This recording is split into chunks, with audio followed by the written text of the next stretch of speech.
You know, it's a funny thing. One small island, two different countries, and two totally different ways to plan for retirement.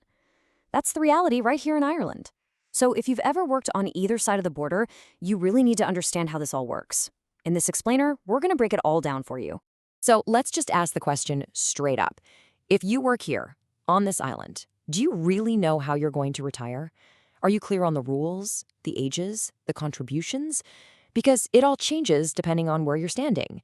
And that's exactly what we're about to get into. Okay, here's the game plan. We're going to start our journey in the Republic and get our heads around their system. Then we'll pop up north to see how the UK framework works in Northern Ireland.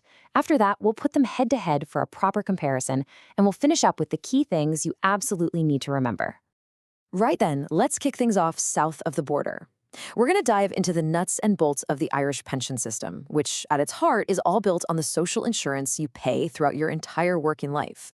So, the absolute bedrock of retiring in Ireland is the state pension.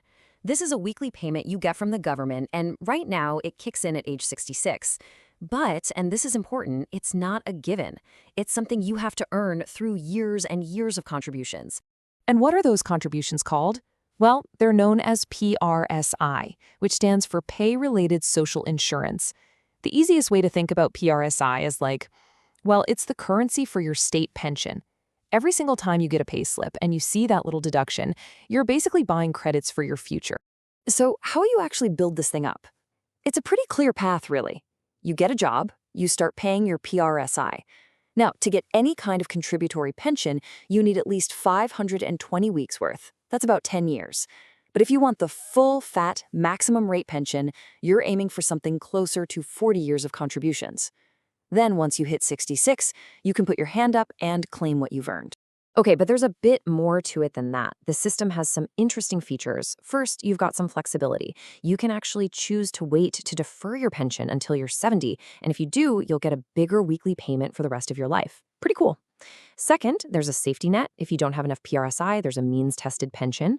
Third, there are some really nice perks you might get on top, like the free travel scheme. And finally, and honestly, this is the most important point, for most people, the state pension by itself is not going to cut it for a comfortable retirement. You have to supplement it. And to tackle that exact problem, that pension gap, a massive change is just around the corner.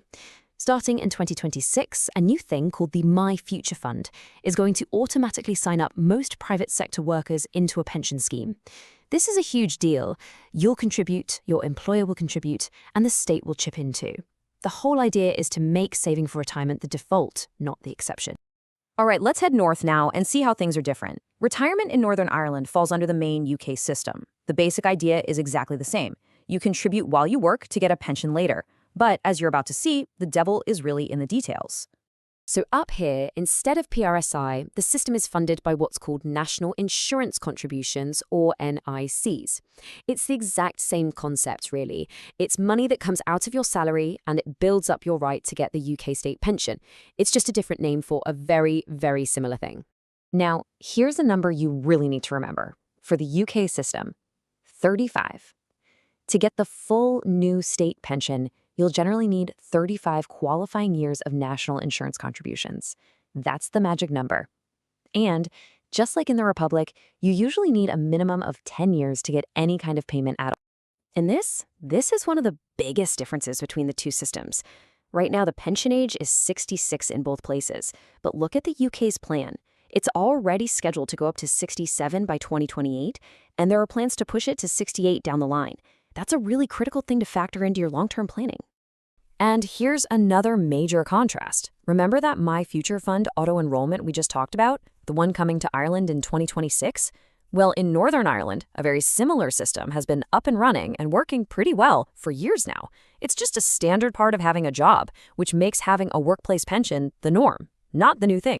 Okay, so we've looked at both systems on their own. Now it's time to bring it all together. Let's put them side by side so we can really see where they differ. This is where it all starts to click into place. And before we get to the big table, let's just hammer home that key point on auto-enrollment. The Republic is just about to start this journey in 2026. Northern Ireland's system, it's been running for years. It's a really fundamental difference in how they encourage people to save more for retirement.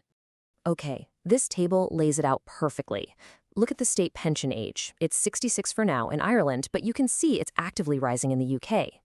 The basis for the pension? PRSI versus NICs.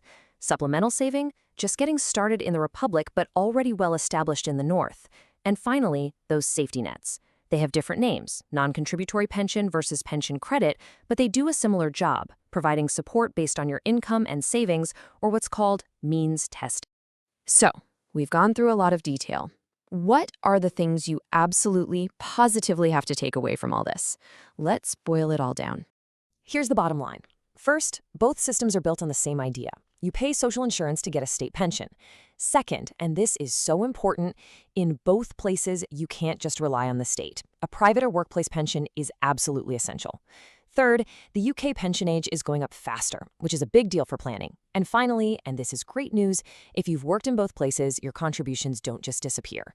There are agreements in place so your records can be combined, helping you qualify for a pension and making sure all your hard work counts, no matter which side of the border it was on. And all of this leaves us with one final question for you to think about. With pension ages going up and the systems always changing, how prepared are you, really, for what retirement looks like in the future? Thanks so much for joining us.